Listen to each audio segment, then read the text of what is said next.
Hi friends.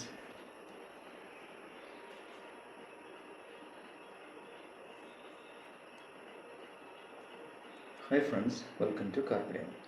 കാർപ്പിഡത്തിൻ്റെ മറ്റൊരു എപ്പിസോഡിലേക്ക് എല്ലാ ഉദ്യോഗാർത്ഥികൾക്കും സ്വാഗതം. ഇന്നത്തെ ഈ എപ്പിസോഡിൽ വി ഡിസ്കസ് അബൌട്ട് എഡ്യൂക്കേഷനുമായി റിലേറ്റ് ചെയ്ത് education, psychology, teaching aptitude, research ഈ ഭാഗങ്ങളൊക്കെ ബന്ധപ്പെടുത്തിക്കൊണ്ട് കുറച്ച് ക്വസ്റ്റ്യൻസും ഡിസ്കസ് ചെയ്യുകയാണ്. ഇത് UGC net history, HSST history, set, അതുപോലെ KVS, PGT, TGT, PRT തുടങ്ങിയ എക്സാമുകൾക്ക്, അതുപോലെ എല്ലാ അധിക ടീച്ചിങ് എക്സാമുകൾക്കും ഗുണകരമാകുന്ന കുറച്ച് ക്വസ്റ്റ്യൻസാണ് ഉൾപ്പെടുത്തിയിട്ടുള്ളത്. സോ നിങ്ങൾ 1-2 പ്രാവശ്യം കേട്ട് മനസ്സിലാക്കുക. വിദ്യാഭ്യാസത്തിൽ ഈ മാസ് മീഡിയ, സിനിമ, ലൈബ്രറി ഇതൊക്കെ പുറത്തുനിന്ന് സപ്പോർട്ട് ചെയ്യുന്ന ഏജൻസികളാണ്, സഹായിക്കുന്ന ഘടകങ്ങളാണ്. അത് എന്തുകൊണ്ടാണ് എന്നാണ് ഒരു ചോദ്യം. ഓപ്ഷൻസ്, അതായത് ഇതിനോട് തിരിച്ച് ഒരു കുട്ടിക്ക് ഫീഡ്ബാക്ക് നൽകാൻ കഴിയാത്തത് കൊണ്ട് ഇവ ഇൻഫോർമൽ എഡ്യൂക്കേഷനാണ് നൽകുന്നത്. ഇവർക്ക് എഡ്യൂക്കേറ്ററിനെ, അതായത് കുട്ടിയെ ഡീൽ ചെയ്യാൻ കഴിയാത്തതുമാണ്. ഇവയെല്ലാം. ഇതാണ് ഒന്നാമത്തെ ചോദ്യം. ഉത്തരം ഓപ്ഷൻ എ ആയിരുന്നു. അതായത് ലേണറിന് ഒരു ക്വസ്റ്റ്യൻ ചോദിക്കുമ്പോൾ അതിന് ഫീഡ്ബാക്ക് നൽകാൻ കഴിയുന്നില്ല, നേരിട്ടൊരു ഫീഡ്ബാക്ക് നൽകാൻ കഴിയുന്നില്ല. അതായത് മാസ് മീഡിയ, സിനിമ, ലൈബ്രറി എന്നിവയുമായി ബന്ധപ്പെട്ട കാര്യമാണ് പറയുന്നത്. ഇപ്പോൾ ഒരു സിനിമ കാണുമ്പോൾ, അതായത് ഒരു എഡ്യൂക്കേഷണൽ പർപ്പസ് സിനിമ കാണുമ്പോൾ ആ കുട്ടികൾക്ക് ഉയരുന്ന ഒരുപാട് ഡൗട്ടുകളുണ്ട്, ആ കുട്ടിക്ക് വരുന്ന ഒരുപാട് സംശയങ്ങളുണ്ടാവാം, ക്ലാരിഫിക്കേഷൻ വരാം. ഇതൊന്നും നടത്താൻ കഴിയുന്നില്ല. അതുകൊണ്ടാണ് ഉദ്ദേശിക്കുന്നത്. പക്ഷേ ഇപ്പോൾ ലൈവ് സെക്ഷനുകളൊക്കെ അവൈലബിൾ ആണ്. സോ അതും സാധ്യമായി കൊണ്ടിരിക്കുകയാണ്. സോ ഇവിടെ ഉത്തരം ഓപ്ഷൻ എ ആണ്. ഒരു Subscribe for more. You will get daily videos like this. Hope you enjoy. Comment your views, suggestions, etc. തുടങ്ങുന്നത് എപ്പോഴാണ്? ഓപ്ഷൻ എ, അവൻ ജനിക്കുമ്പോൾ. Subscribe for more. You will get daily videos like this. Hope you enjoy. Option B, 3 വയസ്സാകുമ്പോൾ. Option C, nursery സ്കൂളിൽ admit ചെയ്യുമ്പോൾ. Option D, അവൻ സംസാരിക്കാൻ ആരംഭിക്കുമ്പോൾ. ഏതാണ് ശരിയായ ഉത്തരം? അതായത് ഒരു കുട്ടി ജനിക്കുമ്പോൾ തന്നെ അവൻ്റെ വിദ്യാഭ്യാസം ആരംഭിക്കുന്നു. അതായത് പറയുന്നത് കേട്ടിട്ടുണ്ടോ നിങ്ങൾ? വിദ്യാഭ്യാസം എന്ന് പറയുന്നത് തുടങ്ങുന്നത് ഒരു കുട്ടി ജനിക്കുമ്പോഴും അവസാനിക്കുന്നത് അയാൾ ഗ്രേവ് യാർഡിൽ പോകുമ്പോഴുമാണ് എന്നുള്ളതാണ്. സോ അങ്ങനെ വെച്ച് നോക്കിയാൽ ഒരു കുട്ടിയുടെ വിദ്യാഭ്യാസം ആരംഭിക്കുന്നത് ജനനം മുതലാണ്.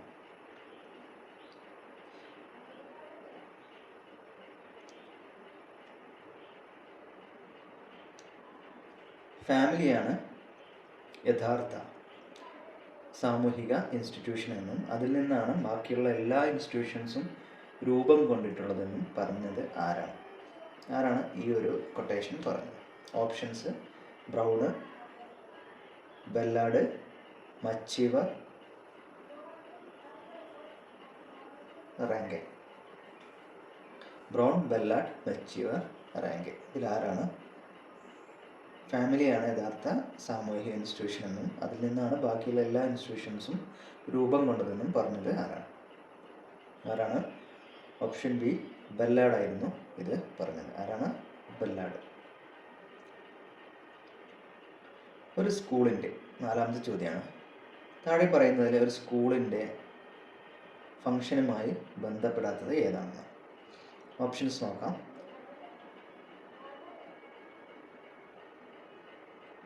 മനുഷ്യൻ്റെ എക്സ്പീരിയൻസുകളെ പുനർനിർമ്മാണം ചെയ്യുക, ഒരു കുട്ടിയുടെ മൊത്തത്തിലുള്ള പുരോഗതി, ഒരു കുട്ടിയെ സ്വയം പര്യാപ്തനാക്കുക, കൾച്ചർ ഡെവലപ്പ് ചെയ്യിപ്പിക്കുക.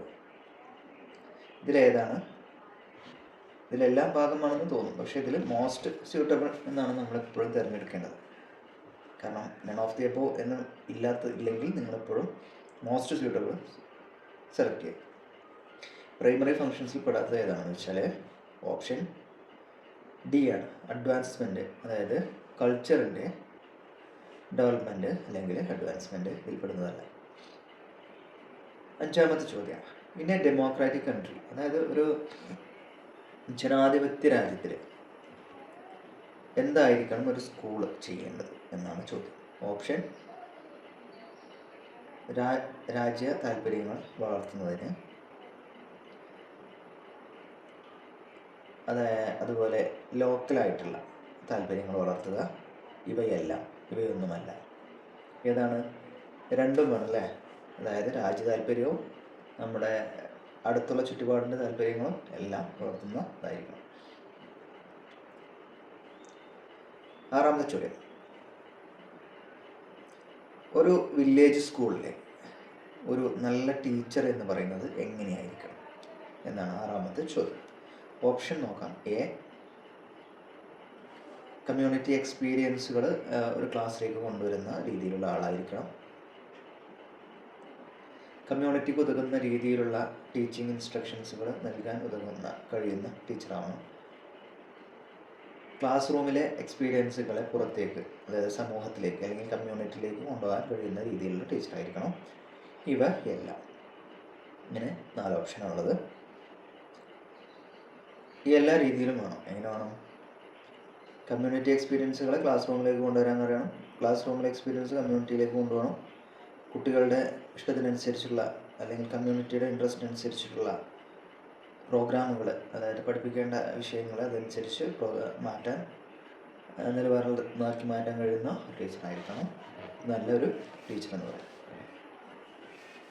7ാമത്തെ ചോദ്യം, വിദ്യാഭ്യാസത്തെ ആഗോളവൽക്കരിക്കുക അല്ലെങ്കിൽ യൂണിവേഴ്സലൈസ് ചെയ്യുക, ഗ്ലോബൽ ചെയ്യുക എന്ന കൺസെപ്റ്റ് അഡോപ്റ്റ് ചെയ്തിരിക്കുന്ന ഇത്തരത്തിലുള്ള സ്റ്റേറ്റുകളാണെന്നാണ് ചോദ്യം.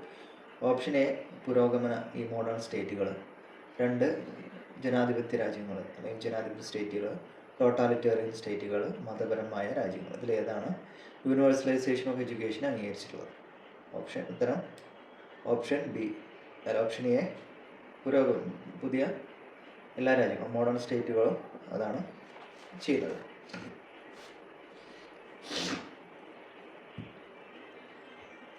8ാമത്തെ ചോദ്യം, സെക്യുലർ എഡ്യൂക്കേഷൻ എന്നതുകൊണ്ട് എന്താണ് നമ്മുടെ രാജ്യത്ത് ഇന്ത്യയിൽ ഉദ്ദേശിക്കുന്നത്? സെക്യുലർ എഡ്യൂക്കേഷൻ എന്നാണ് നമ്മുടെ വിദ്യാഭ്യാസത്തിലുള്ളത്. അത് എന്താണ് അതുകൊണ്ട് ഉദ്ദേശിക്കുന്നത്? ഓപ്ഷൻ എ, മതങ്ങളെ എതിർക്കുന്ന ഒരു വിദ്യാഭ്യാസം, മതങ്ങളിൽ നിന്നും വിട്ടുനിൽക്കുന്ന, മതങ്ങളെ നിരാകരിക്കുന്ന,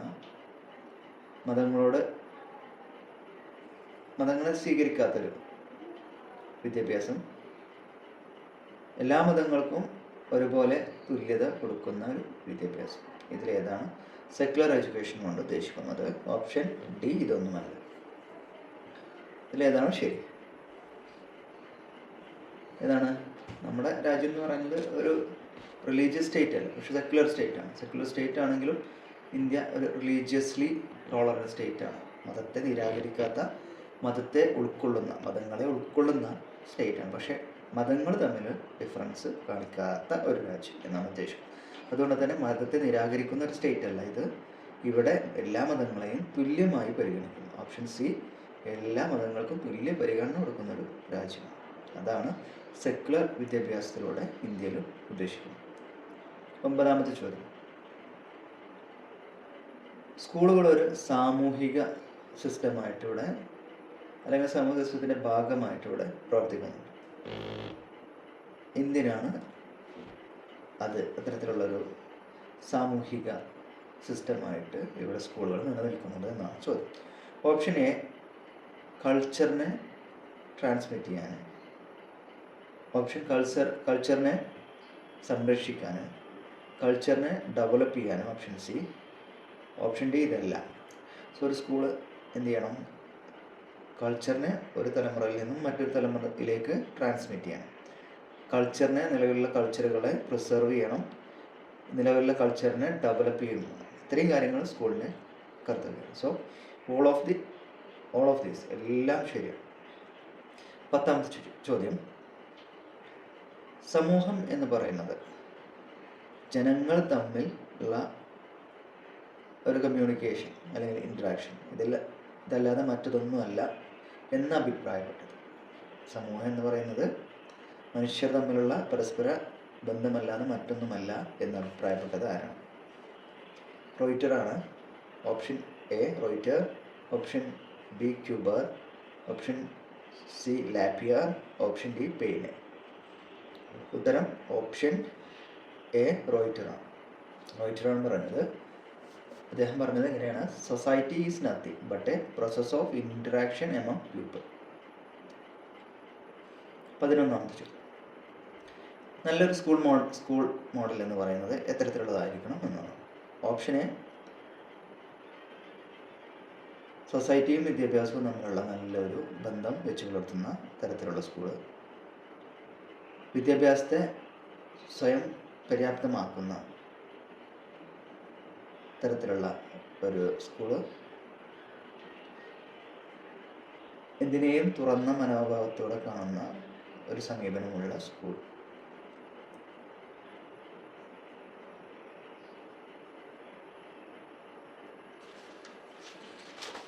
ഉത്തരം, അതായത് സമൂഹവുമായിട്ട് ബന്ധം പുലർത്തുന്ന ഒരു സ്കൂളാണ് ബെസ്റ്റ് മോഡൽ എന്ന് പറയുന്നത്. ഓക്കെ, അടുത്തത് 12ാമത്തെ ചോദ്യം.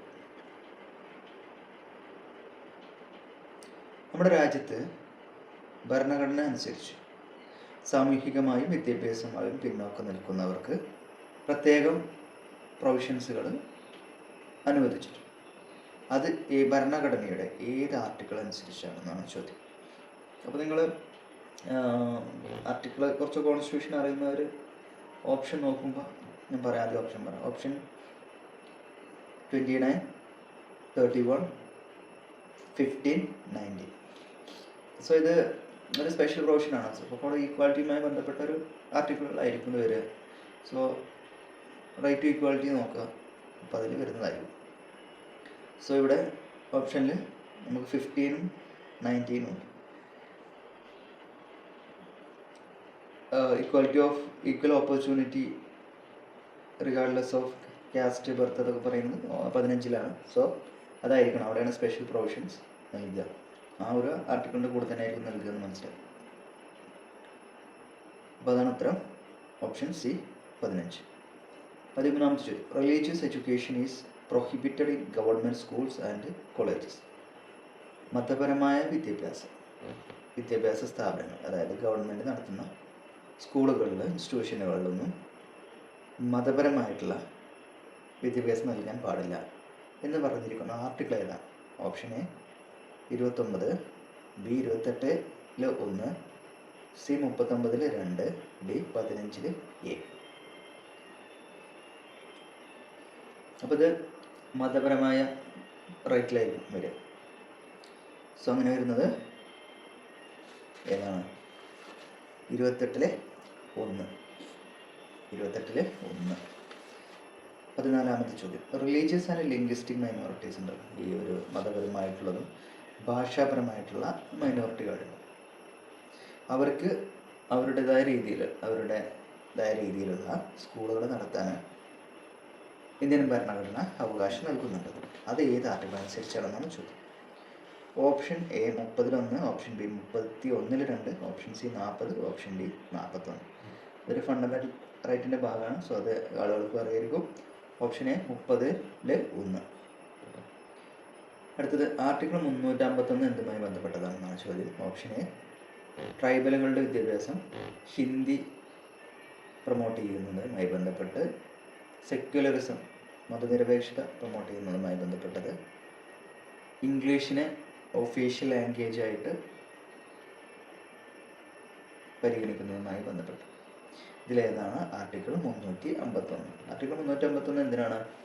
ഹിന്ദി ഭാഷയെ പ്രോത്സാഹിപ്പിക്കാനും അതിനെ ഡെവലപ്പ് ചെയ്യാനും പ്രൊമോട്ട് ചെയ്യാനൊക്കെ ഉള്ള ഒരു ആർട്ടിക്കിളാണ് 351. ആർട്ടിക്കിൾ 351. യൂണിയൻ ലിസ്റ്റ് അനുസരിച്ച് 16ാമത്തെ ചോദ്യമാണ്. കേന്ദ്ര ഗവൺമെൻറ് ഇവിടെ വിദ്യാഭ്യാസ സർവകലാശാലകൾ, കേന്ദ്ര വിദ്യാഭ്യാസ സർവകലാശാലകളൊക്കെ നടത്തുന്നത് നമുക്കറിയാം, അത് യൂണിയൻ ലിസ്റ്റുമായി ബന്ധപ്പെട്ടല്ല, വിദ്യാഭ്യാസം കൺകറന്റ് ലിസ്റ്റിലാണ്. അപ്പോൾ ആ കൺകറന്റ് ലിസ്റ്റിലെ എത്രാമത്തെ എൻട്രി ആയിട്ടാണ് ഇത് വരുന്നത് എന്നാണ് ചോദ്യം. ഈ central university. Option A entry 65, option B entry 63, option C entry 66, option D entry 72. ഏത് എൻട്രി അനുസരിച്ചാണ് സെൻട്രൽ ഗവൺമെൻറ് കേന്ദ്ര യൂണിവേഴ്സിറ്റികൾ നടത്തുന്നത്, അല്ലെങ്കിൽ അവിടെ വിദ്യാഭ്യാസം നടത്തുന്നത്? എൻട്രി 63. അടുത്തത് ഇതുമായി ബന്ധപ്പെട്ട മറ്റൊരു ചോദ്യമാണ് എൻട്രി 25. ഈ കൺകറന്റ് ലിസ്റ്റിലെ എൻട്രി 25 എന്തുമായി ബന്ധപ്പെട്ടതാണ്? ഒന്നാമത്തെ വൊക്കേഷണൽ, അതുപോലെ ടെക്നിക്കൽ ട്രെയിനിങ്. രണ്ടാമത്തെ വർക്കിംഗ് ക്ലാസ്സിൻ്റെ വിദ്യാഭ്യാസം. 3 ഡിസേബിൾഡ് ആയ ആളുകളുടെ വിദ്യാഭ്യാസം. ഡി ഇതൊന്നുമല്ല. എൻട്രി 25, കൺകറന്റ് ലിസ്റ്റിലെ എൻട്രി 25 അതായത് ജോലി അധിഷ്ഠിത ടെക്നിക്കൽ ട്രെയിനിങ്ങുമായി ബന്ധപ്പെട്ടാണ്. അതായത് നമ്മുടെ തൊഴിലാളികളുടെ അവർക്ക് ജോലിയിൽ നൈപുണ്യവും അവർക്ക് അവരുടെ ജോലിയുമായി ബന്ധപ്പെട്ട ടെക്നിക്കൽ സ്കില്ലൊക്കെ വളർത്താനുള്ള കാര്യങ്ങളെക്കുറിച്ച് പറയുന്നതാണ് എൻട്രി 25. 18ാമത്തെ ചോദ്യം. അതായത് ഭാഷാ ന്യൂനപക്ഷങ്ങൾക്ക് അവരുടെ പ്രൈമറി വിദ്യാഭ്യാസങ്ങൾ അവരുടെ തന്നെ മാതൃഭാഷകളിൽ നടപ്പാക്കണമെന്ന് ഭരണഘടന പറയുന്ന വകുപ്പ് ഏതാണെന്നാണ് ചോദ്യം. ഓപ്ഷൻ 250, 350, 349, 351. 350ലാണ് പറയുന്നത്. ലിംഗ്വിസ്റ്റ് മൈനോറിറ്റികളുടെ പ്രൈമറി സ്റ്റേജിലുള്ള വിദ്യാഭ്യാസം കുറിച്ച് പരാമർശിച്ചിരിക്കുന്ന വകുപ്പാണ് 350, ആർട്ടിക്കിൾ 350. 19ാമത്തെ ചോദ്യം SC/ST ബന്ധപ്പെട്ടതാണ്. അതായത് SC/STയുടെ വിദ്യാഭ്യാസവും അവരുടെ സാമ്പത്തികവുമായ താല്പര്യങ്ങളെ പ്രൊട്ടക്റ്റ് ചെയ്യുന്നതിനുള്ള ആർട്ടിക്കിൾ ഏതാണ്? ഇത് ഓപ്ഷൻ പറയാം. Option A 46, option B 45A, option C 351, option D 52. അതായത് ഇത് ഡയറക്റ്റീവ് പ്രിൻസിപ്പിൾസ് ഓഫ് സ്റ്റേറ്റ് പോളിസിയിൽ വരുന്നു. സോ 46ാമത്തെ വകുപ്പിലാണ് പറയുന്നത് SC/STയുടെ വിദ്യാഭ്യാസവും സാമ്പത്തികവുമായിട്ടുള്ള അവകാശങ്ങളെ കുറിച്ച് പറയുന്നു, അല്ലെങ്കിൽ അത് പ്രൊട്ടക്റ്റ് ചെയ്യണമെന്ന് പറയുന്നു. 19ാമത്തെ ചോദ്യം 20ാമത്തെ ചോദ്യം. യൂണിയൻ ടെറിട്ടറികളിലെ വിദ്യാഭ്യാസം നടത്തുന്നത് സെൻട്രൽ ഗവൺമെൻറ്റാണ്. ഇതുമായി ബന്ധപ്പെട്ട ആർട്ടിക്കിൾ ഏതാണെന്നാണ് ചോദ്യം. ഓപ്ഷൻസ് 350, 229, 239, 50. ഏതാണ്? 239. കോൺസ്റ്റിറ്റ്യൂഷനിലെ ആർട്ടിക്കിൾ 239 അനുസരിച്ചാണ് കേന്ദ്ര ഗവൺമെൻറ് യൂണിയൻ ടെറിട്ടറിയിലെ വിദ്യാഭ്യാസങ്ങൾ നടപ്പിലാക്കുന്നത്. അടുത്തത് വിദ്യാഭ്യാസത്തെ സ്റ്റേറ്റ് ലിസ്റ്റിൽ നിന്നും കൺകറന്റ് ലിസ്റ്റിലേക്ക് മാറ്റിയത് ഒരു ഭേദഗതിയിലൂടെ. അത് ഏത് വർഷത്തിലാണെന്നാണ് ചോദ്യം, അതെന്നാണെന്നാണ് ചോദ്യം. ഓപ്ഷൻ 1976, 1972, 1980, 1950. ശരിയായ ഉത്തരം 1976, 42ാം ഭരണഘടനാ ഭേദഗതി. 22ാമത്തെ ചോദ്യം. അതായത് ഗ്രോത്തിനെയും ഡെവലപ്മെൻറ്റിനെയും ബന്ധപ്പെട്ട ഒരു ചോദ്യമാണ്. അതിലേതാണ് തെറ്റെന്നാണ് ചോദ്യം. അതായത് ഗ്രോത്ത് എന്ന് പറയുന്നത് ക്വാണ്ടിറ്റേറ്റീവ് ആണ്, ഡെവലപ്മെൻറ്റ് എന്ന് പറയുന്നത് ക്വാളിറ്റേറ്റീവ് ആണ്. അതാണ് ഒന്നാമത്തെ ഓപ്ഷൻ. രണ്ടാമത്തെ ഗ്രോത്ത് പ്രകൃതിയുമായി ബന്ധപ്പെട്ട് അല്ലെങ്കിൽ ചുറ്റുപാടുകളുമായി ബന്ധപ്പെട്ടാണ്. ഓപ്ഷൻ സി ഗ്രോത്ത് ഇല്ലാതെ ഡെവലപ്മെൻ്റ് ഇല്ല, ഡെവലപ്മെൻ്റ് ഇല്ലാതെ ഗ്രോത്ത് ഇല്ല. ഓപ്ഷൻ ഡി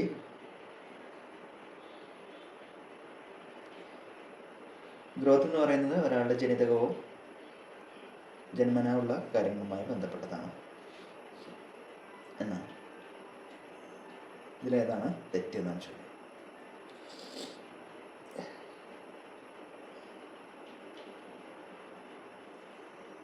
ഓപ്ഷൻ ബി, ഗ്രോത്തും എൻവയോൺമെൻറ്റുമായിട്ടല്ല ബന്ധം, ഡെവലപ്മെൻറ്റും എൻവയോൺമെൻറ്റുമായിട്ടാണ് ബന്ധം. സോ അതാണ് തെറ്റ്. 23, ഗ്രോത്തിൻ്റെ ഒരു പരിധി നിശ്ചയിക്കുന്നത് എന്താണ്? ഓപ്ഷൻ എ, അയാളുടെ ഉള്ളിലുള്ള ഇൻറ്റേർണൽ ഫാക്ടേഴ്സാണോ? ഓപ്ഷൻ ബി, എക്സർസൈസും അതുപോലെ ന്യൂട്രീഷനാണോ? ഇവ രണ്ടുമാണോ? ഇവയൊന്നുമല്ലേ? ഇങ്ങനെയാണ് 4 ഓപ്ഷൻസ്. ശരിയായ ഓപ്ഷൻ സി ആണ്. രണ്ടെണ്ണമുണ്ട്. അതായത് ഇൻറ്റേർണൽ ഫാക്ടേഴ്സും ഉണ്ട്, ന്യൂട്രീഷനും എക്സർസൈസും ഗ്രോത്തിനെ നിർണ്ണയിക്കുന്നുണ്ട്. പക്ഷേ ഇതിപ്പം മോസ്റ്റ് സ്യൂട്ടബിൾ നോക്കുകയാണെങ്കിൽ നിങ്ങൾ എന്ത് ചെയ്യാം, ഇൻറ്റേർണൽ ഫാക്ടേഴ്സ് ഓഫ് ദി ഓർഗനൈസേഷനാണ് അതിൻ്റെ മോസ്റ്റ് സ്യൂട്ടബിൾ എന്ന് പറയുന്നത്. അപ്പോൾ അങ്ങനെയും ചില ഉത്തരങ്ങൾ കണ്ടിട്ടുണ്ട്. So internal factors of the ഓർഗനൈസേഷൻസിന് ഉത്തരം വരാം.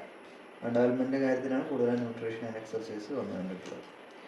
അടുത്തത് ഡെവലപ്മെൻറ്റ് എന്താണ്? ഡെവലപ്മെൻറ്റ് എന്ന് പറയുന്നത് എന്തുമായി ബന്ധപ്പെട്ടതാണെന്നാണ് ചോദ്യം.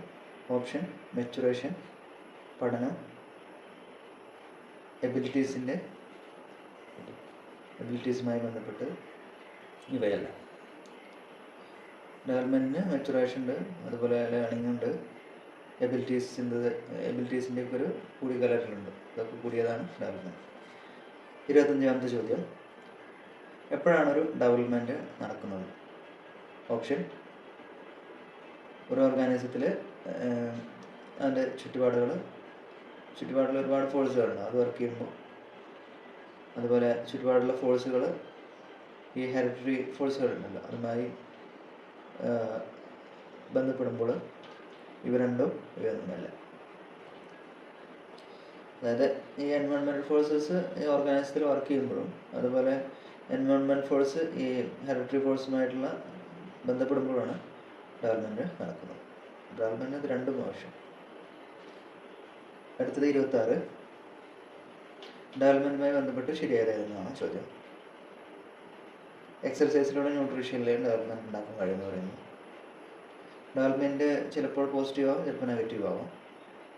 ഓപ്ഷൻ സി, ജനറൽ നിന്ന് സ്പെസിഫിക്കിലേക്കാണ് ഡെവലപ്മെൻറ്റ് നടക്കുന്നത്. ഓപ്ഷൻ ഡി, ഇവയല്ല. ഇതെല്ലാം ഡെവലപ്മെൻറ്റിൻ്റെ ഭാഗമാണ്. എക്സർസൈസിലൂടെ ന്യൂട്രീഷനിലൂടെ ഡെവലപ്മെൻറ്റ് നടക്കും. ഇത് പോസിറ്റീവോ ഡെവലപ്മെൻറ്റ് എന്താവും, പോസിറ്റീവോ നെഗറ്റീവോ ആവാം. ജനറൽ നിന്ന് സ്പെസിഫിക്കിലേക്കാണ്. ആദ്യം ജനറൽ കാര്യങ്ങളാണ് ഡെവലപ്മെൻറ്റിൽ പഠിച്ചു വരുന്നത്, പിന്നീട് അത് സ്പെസിഫിക്കായ കാര്യങ്ങൾ, അതിൻ്റെ മൈന്യൂട്ടായ കാര്യങ്ങളൊക്കെ പഠിച്ചു വരും. 27, ഒരു സ്വർണ്ണപ്പണിക്കാരൻ്റെ മകൻ അല്ലെങ്കിൽ ഒരു കൊല്ലൻ്റെയൊക്കെ മകൻ അതിൽ തന്നെ നൈപുണ്യം കണ്ടെത്തിയിട്ട് അതേ ജോലിയിൽ തന്നെ എത്തുന്നു. ഇതെന്തിൻ്റെ ഉദാഹരണമാണെന്നാണ് ചോദ്യം. ഓപ്ഷൻ എ, ഇതൊരു ബയോളജിക്കൽ ഹെറിഡിറ്ററി ആണോ, അതോ സാമൂഹികമായ ഹെറിഡിറ്ററി ആണോ, അതോ ഇൻസ്റ്റിങ്ക്റ്റ് ട്രാൻസ്ഫർ ചെയ്തതാണോ? ഇതൊന്നുമല്ല. ഇത് ശരിയായ ഉത്തരം സാമൂഹിക ഹെറിഡിറ്ററി, സോഷ്യൽ ഹെറിഡിറ്ററിയാണ് ഇങ്ങനെ ചെയ്യുന്നത്. അടുത്ത 28, ഒരു മനുഷ്യനിൽ എത്ര ക്രോമസോമുകൾ ഉണ്ടെന്നാണ്. ഓപ്ഷൻ 26, 36, 46, 42. ശരിയായ ഉത്തരം ഓപ്ഷൻ സി ആണ്, 46. 23 ജോഡി 46ആണ്. അടുത്ത ചോദ്യം 29ആണ്. DNA ടെസ്റ്റ് എന്തിനാണ് സഹായിക്കുന്നതെന്നാണ് ചോദ്യം. ഒരാളുടെ ജനിതകമായ കാര്യങ്ങൾ കണ്ടെത്താനാണോ, ഒരാളുടെ പേഴ്സണാലിറ്റി മനസ്സിലാക്കാനാണോ, ഇവയെല്ലാമാണോ? ഇതൊന്നുമല്ലേ. ഇത് രണ്ടുമാണല്ലേ. ജനറ്റിക് ട്രൈറ്റ്സ് മനസ്സിലാക്കാനും ഒരാളുടെ പേഴ്സണാലിറ്റിയും അതിൻ്റെ കോമ്പോസിഷൻ മനസ്സിലാക്കാനും DNA സഹായിക്കുന്നു. 30ാമത്തെ ചോദ്യം, പാരമ്പര്യ ഘടക സിദ്ധാന്തം എന്ന് പറയും, ദ ലോ ഓഫ് ഇൻഹെറിറ്റൻസ്. ഇത് ഡിസ്കവർ ചെയ്തത് ആരാണെന്നാണ് ചോദ്യം. ആരാണെന്ന് അറിയാം നമുക്ക്, ഗ്രിഗർ മെൻഡലാണ്. അതെന്നാണെന്നാണ് ചോദ്യം. Option A 1866, B 1911, C 1888, D 1920.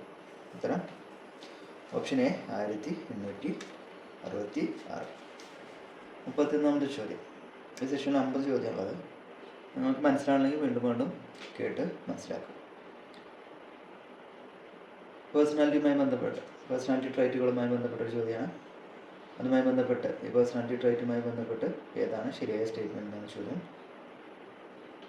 അതായത് പേഴ്സണാലിറ്റി ട്രൈറ്റ് എൻവയോൺമെൻറ്റിൻ്റെ സഹായത്തോടു കൂടിയാണ് ഉണ്ടാകുന്നത്, അത് സ്വന്തമായിട്ട് ഡെവലപ്പ് ചെയ്യൂല എന്നാണ് ഫസ്റ്റത്തെ സ്റ്റേറ്റ്മെൻറ്റ്. രണ്ടാമത്തെ, ഈ ട്രൈറ്റ്സ് ഒരു ഇൻഡിവിജ്വലിൻ്റെ ട്രൈറ്റുകൾ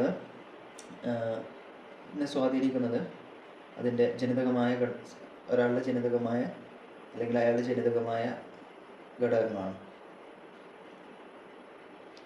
ഓപ്ഷൻ സി, മോശമായ ഒരു എൻവയോൺമെൻറ്റ്.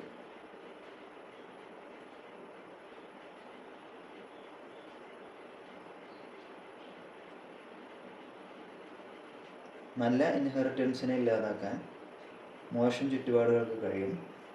എന്നാൽ നല്ല ചുറ്റുപാടുകൾ എന്ന് പറയുന്നത് മോശം ജനിതകത്തെ ഇല്ലാതാക്കില്ല. ഇവയെല്ലാം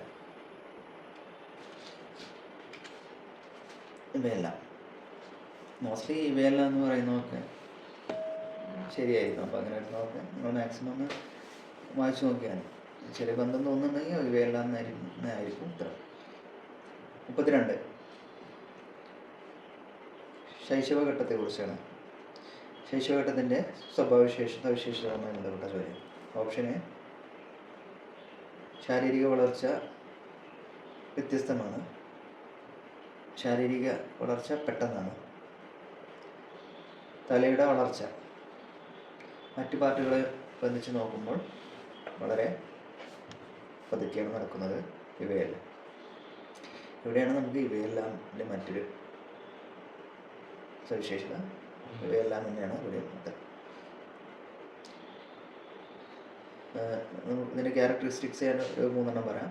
ഈ ഫിസിക്കൽ ഗ്രോത്ത് കർവിലീനിയർ ആണ്, ഫിസിക്കൽ ഗ്രോത്ത് റാപ്പിഡാണ്, പിന്നെ ഹെഡ് ഗ്രോത്ത് എന്ന് പറയുന്നത് റാപ്പിഡ്ലി സ്ലോ ആണ് മറ്റു പാർട്ടുകളെ ബന്ധിച്ച്. 33 ഇൻഫാൻസി പീരീഡുമായി ബന്ധപ്പെട്ട തന്നെയാണ്. അതിൽ ബന്ധപ്പെടാത്തതാണ് ചോദ്യം. അത് ബന്ധപ്പെട്ടതായിരുന്നു, ഇപ്പോൾ ബന്ധപ്പെടാത്തത്. ഇവിടെ ബൈലാറ്ററിൽ നിന്ന് യൂണിലാറ്ററൽ ട്രെൻഡാണ് ഈ മോട്ടോർ ഓർഗൻസിൽ കാണിക്കുക. രണ്ടാമത് ജനറൽ സ്പെസിഫിക് ട്രെൻഡാണ്. 3 സാമൂഹികമായിട്ടുള്ള അല്ലെങ്കിൽ ഇമോഷണലിൻ്റെ ഡെവലപ്മെൻറ്റൊക്കെ നടക്കുന്നത്. ഡെവലപ്മെൻറ്റുകൾ മോട്ടോർ ഡെവലപ്മെൻറ്റുമായി ബന്ധപ്പെട്ടിട്ടില്ല. ഓപ്ഷൻ 4 മെൻ്റൽ ഡെവലപ്മെൻറ്റ് എന്ന് പറയുന്നത് ഒരു സ്റ്റഡിയാണ്, വളരെ മെല്ലെ പ്രയോഗിക്കുന്ന ഒരു സംഭവമാണ്. ഇതിലേതാണ് ശരി?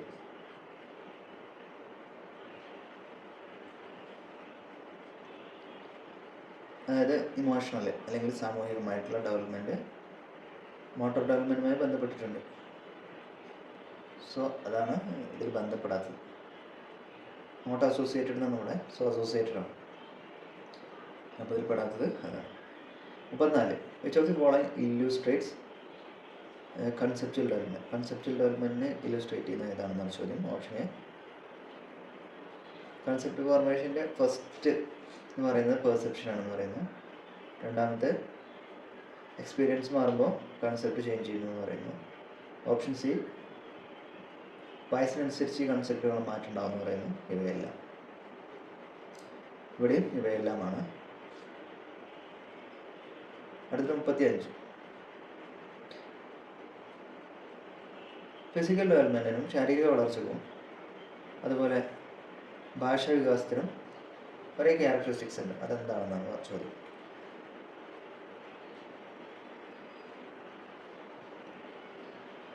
അതായത് ഒന്നാമത്തത് പെട്ടെന്നുള്ള വളർച്ച. വ്യത്യസ്തമായ വളർച്ചയിൽ ഈ പറയുന്ന ഡെവലപ്മെൻറ്റ് എന്ന് പറയുന്നത് ദ്രുതഗതിയിലാണെന്ന് പറയാം, പെട്ടെന്നാണ് അത്. എക്സ്പീരിയൻസുമായി, ഓപ്ഷൻ ബി എക്സ്പീരിയൻസുമായിട്ടാണ് ഇത് ബന്ധപ്പെട്ടിരിക്കുന്നത്. ഓപ്ഷൻ സി ട്രെയിനിങ്, ഒരാളുടെ പഠനവുമായിട്ട് ട്രെയിനിങ്ങുമായിട്ട് ആണ് ഇത് ബന്ധപ്പെട്ടിരിക്കുന്നത്. ഇവയൊന്നുമല്ല.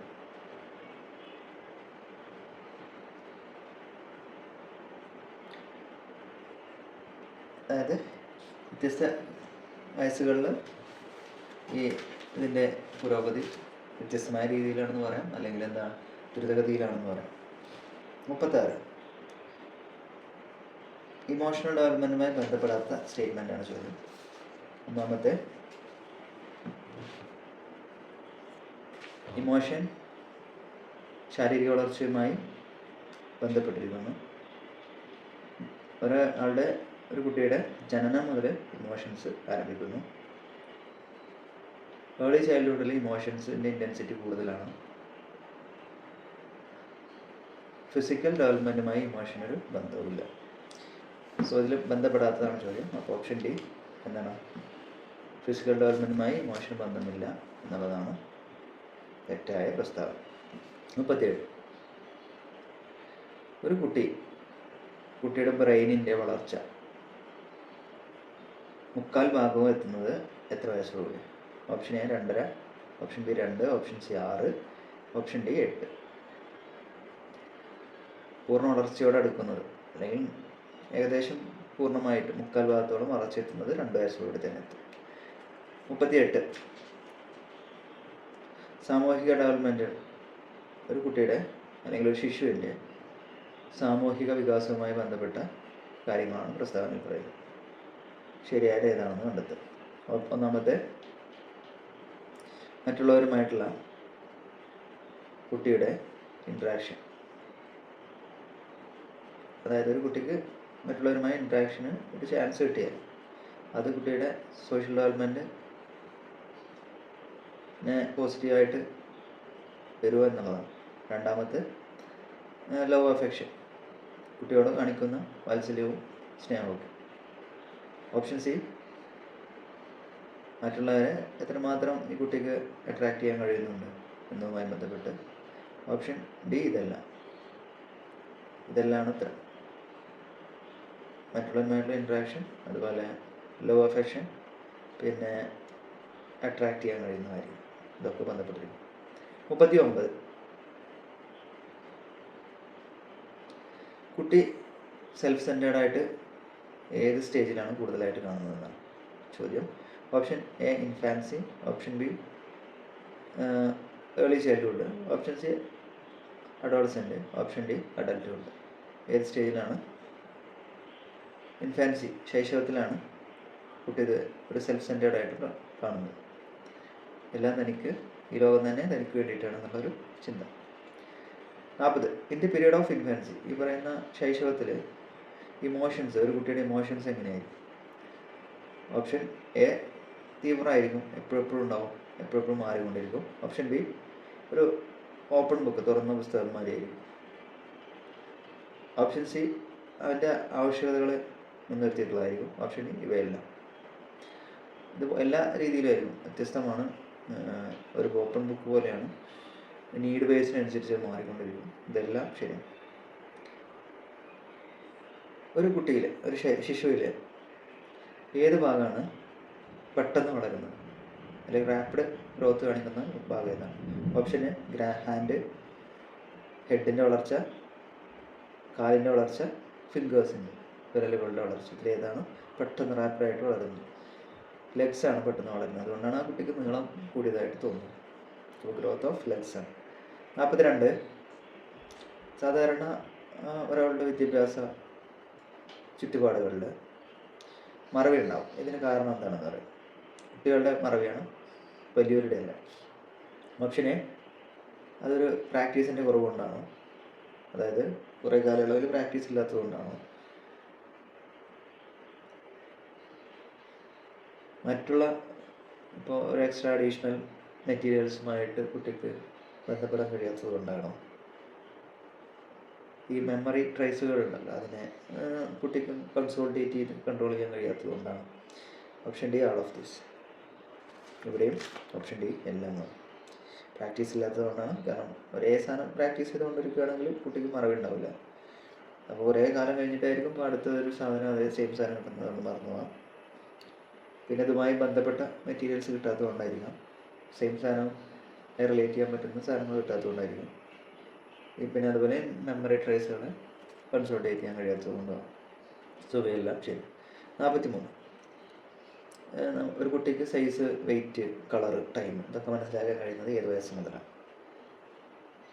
Option A 6, B 4, C 4.5, D 5. ഏത് വയസ്സ് മുതലാണ്? 5 വയസ്സ് മുതലാണ് ഒരു കുട്ടിക്ക് ഈ പറയുന്ന കാര്യങ്ങളൊക്കെ മനസ്സിലാക്കാൻ, വേർതിരിക്കാനൊക്കെ കഴിയും. 44. In ഇൻ്റലക്ച്വൽ ഡെവലപ്മെൻറ്റിൻ്റെ ഒരു കുട്ടിയുടെ ഏർലി ചൈൽഡ്ഹുഡിലുള്ള ഇൻ്റലക്ച്വൽ ഡെവലപ്മെൻറ്റിൽ ബന്ധപ്പെടാത്തത് എന്താണെന്ന് ചോദ്യം. Option A attention, option B environment, option C അതായത് അവൻക്കറിയുന്ന കാര്യങ്ങളെയൊക്കെ എക്സ്പ്രസ് ചെയ്യാൻ കഴിയുന്നു, option D past present future ഇതിനൊക്കെ വേർതിരിക്കാൻ കഴിയുന്നു. വരാത്തതാണ് ഇൻ്റലക്ച്വൽ ഡെവലപ്മെൻറ്റിൽ വരാത്തത്. അതായത് അറ്റൻഷന്, എൻവയോൺമെൻറ്റ്,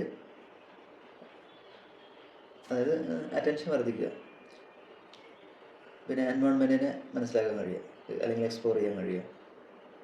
ഓപ്ഷൻ സി എന്ന് പറയുന്നത് അവനറിയാവുന്ന എല്ലാ കാര്യങ്ങളും സംസാരിക്കാൻ കഴിയുക. ഓപ്ഷൻ ഡി ഇവയെല്ലാം ഇവയെല്ലാം ഇതിലില്ല.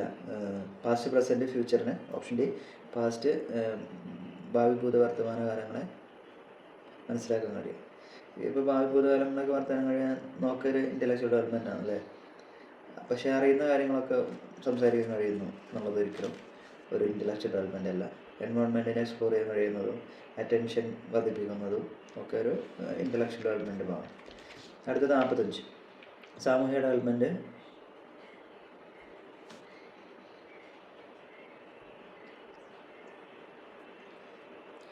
ഏർലി ചൈൽഡ്ഹുഡിൽ ഈ സാമൂഹിക ഡെവലപ്മെൻറ്റിൻ്റെ ഒരു അവസാനം ആയി കണക്കാക്കുന്നത് എന്തിനാണ്? Feeling of autonomy, end of solitary place, corporation redness ഉണ്ടാകുന്നു. ഇവയെല്ലാം ഓട്ടോണമി ഉണ്ടാവും, എല്ലാം സ്വയം. ദെൻ സോളിറ്ററി പ്ലേസ് നിർത്തും, കോപ്പറേഷൻസും റെഡ്നെസ്സും വളരും. ഇതൊക്കെ തന്നെ ഭാഗം. 46 ഒരു കുട്ടിയുടെ ഫിക്ഷൻ വേൾഡ് ആരംഭിക്കുന്നത്, ഫിക്ഷൻ സ്റ്റോറീസ് പറഞ്ഞു തുടങ്ങുന്ന കുട്ടി അങ്ങനെയൊക്കെ ആരംഭിക്കുന്നത് ഏത് പ്രായം മുതലാണ്? ഓപ്ഷൻ എ 5 മുതൽ 6, B 6 to 8, C 3 to 4, D 4 to 5. Option A 5 to 6 ആണ് ഫിക്ഷണൽ വേൾഡ് എന്ന് പറയുന്നത്. 47 ഗേൾസ് ആർ മോർ ഡോമിനൻറ്റ് അല്ലേ? ഇതിൽ വളർച്ചയിൽ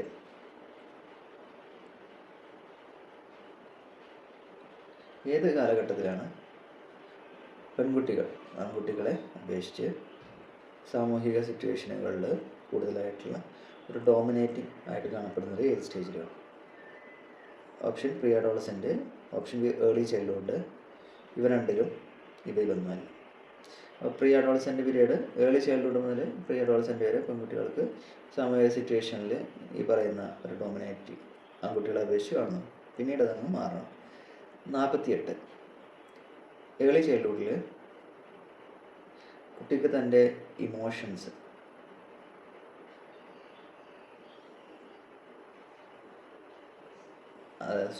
അതായത് ഏർലി ചൈൽഡ്ഹുഡിലെ ഒരു കുട്ടിയുടെ സവിശേഷതയെക്കുറിച്ചാണ് ചോദ്യം. ഓപ്ഷൻ എ ഇമോഷൻസ് കൺട്രോൾ ചെയ്യാൻ അല്ലെങ്കിൽ മറച്ചൊക്കെ കഴിയുന്നില്ല.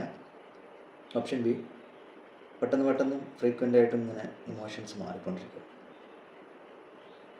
അവൻ്റെ മനസ്സിനെ പിന്തുടരുക, അതായത് അവൻ്റെ ഇൻസ്റ്റിങ്ക്റ്റുകൾ ഉണ്ടാവും, അവൻ്റെ ടെൻഡൻസികൾ, ഇതിനൊക്കെ പിന്തുടരുന്നൊരു രീതി. അതുപോലെ ഇവയെല്ലാം ഏതാണ് ഈ ഒരു ഏർലി ചൈൽഡ്ഹുഡിൻ്റെ സവിശേഷത എന്ന് പറയുന്നത്. ഇവയെല്ലാം ഇമോഷൻസ് മറിച്ചൊക്കെ കഴിയില്ല. ഇമോഷൻസ് പെട്ടെന്ന് മാറിക്കൊണ്ടിരിക്കും, റാപ്പിഡ്ലി പെട്ടെന്ന് മാറിക്കൊണ്ടിരിക്കുന്നതായിരിക്കും. അതുപോലെ തനിക്ക് എന്താണോ ഇഷ്ടപ്പെടുന്നതാണ് അതുപോലെ ആയിരിക്കും അവൻ്റെ ഇൻസ്റ്റിങ്ക്റ്റുകൾ. അപ്പോൾ ഇതെല്ലാം ശരിയാണ്. അടുത്തത് 49 ചോദ്യം നഴ്സറി ടീച്ചറുമായി ബന്ധപ്പെട്ടതാണ്. നഴ്സറി ടീച്ചർ ക്ലാസ്സിലെ ഒരു പഠനം എങ്ങനെയായിരിക്കണം, അല്ലെങ്കിൽ അവർ ചെയ്യേണ്ടത് എന്താണ്? ഓപ്ഷൻ എ സ്കൂളുകളിൽ ഗ്രൂപ്പ് ഗെയിംസ് കണ്ടക്ട് ചെയ്യണം. രണ്ടാമത് അത് കുട്ടികളുടെ മോട്ടോർ സ്കിൽസിനെയൊക്കെ ഡെവലപ്പ് ചെയ്യുന്നതായിരിക്കണം. ഓപ്ഷൻ സി ചുറ്റുപാടിനെ മാനിപ്പുലേറ്റ് ചെയ്യാൻ കഴിയുന്ന രീതിയിലുള്ളതായിരിക്കണം. ഇവയെല്ലാം ഇവിടെ അത്തരം ഇവയെല്ലാം ആണ്. ഗ്രൂപ്പ് ഗെയിംസ് വേണം, മോട്ടോർ എബിലിറ്റി ഡെവലപ്പ് ചെയ്യണം, എൻവയോൺമെൻറ്റുമായി മാനിപ്പുലേറ്റ് ചെയ്യാൻ കഴിയുന്നതായിരിക്കണം. ഇവയെല്ലാം. സോ ഈ സെഷനിൽ അവസാനത്തെ ചോദ്യമാണ്, അത് ലേറ്റർ ചൈൽഡ്ഹുഡുമായി ബന്ധപ്പെട്ടതാണ്. ഈ ലേറ്റർ ചൈൽഡ്ഹുഡ് പീരീഡിനെ ലേറ്റൻസി പീരീഡ് എന്ന് അറിയപ്പെടുന്നുണ്ട്. അതെന്തുകൊണ്ടാണ് അങ്ങനെ വിളിക്കുന്നതെന്നാണ്. Option A,